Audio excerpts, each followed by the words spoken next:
এবার সত্যি করে কও, কে আমারে কিডন্যাপ করাইছিল? কেন কষ্ট কাট কইতে? বল ম্যাডাম, রাতুল ভাই বলছে। বন্ধুরা, গরিব ঘরের রাজপুত্র নাটকের 25 নম্বর পর্বে আমরা দেখেছি একের পর এক ধামাকাদার অ্যাকশন আর চমকে দেওয়ার মতো সব ঘটনা। মেঘলার অ্যাকশন মুড যেমন সবাইকে অবাক করেছে, ঠিক তেমনি অনেককেও দেখা গেছে সম্পূর্ণ ভিন্ন এক রূপে।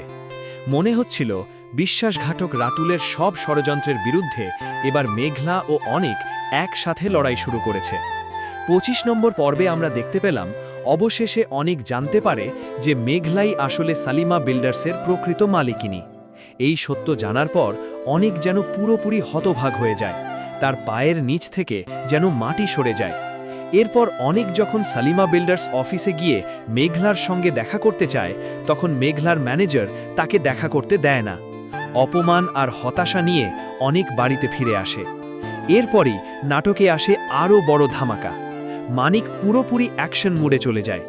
অনিকের বাসায় এসে সে বিশ্বাসঘাতক রাতুলকে সরাসরি হুমকি দেয়, এমনকি মাথায় কুলি ঠেকিয়ে বলে, এখানেই শেষ করে দেব।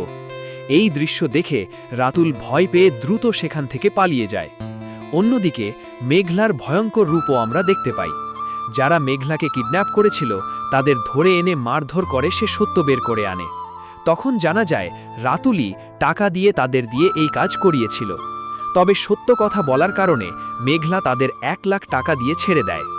এরপর থেকেই মেঘলা আরও ভয়ঙ্কর হয়ে ওঠে। সে রাতুলকে নিজের অফিসে ডেকে পাঠায়। রাতুল ভেবেছিল হয়তো মেঘলা তার বিয়ের প্রস্তাবে রাজি হয়ে গেছে, কিন্তু বাস্তবে মেঘলা তাকে অপমান করার জন্যই অফিসে ডেকেছিল। শুধু তাই নয়, রাতুলের সব অফিসিয়াল কাজ বন্ধ করে দেওয়ার সিদ্ধান্ত নেয় সে। তো বন্ধুরা, সব মিলিয়ে আগামী 26 নম্বর পর্ব হতে যাচ্ছে আরও বেশি উত্তেজনাপূর্ণ, অ্যাকশন আর টুইস্টে ভরপুর। তাই কেউ কিন্তু আগামী পর্ব দেখতে মিস করবেন না। আর যারা এখনও আমাদের চ্যানেলটি সাবস্ক্রাইব করেননি, তারা এখনই চ্যানেলটি সাবস্ক্রাইব করে পাশে থাকুন। ধন্যবাদ সবাইকে।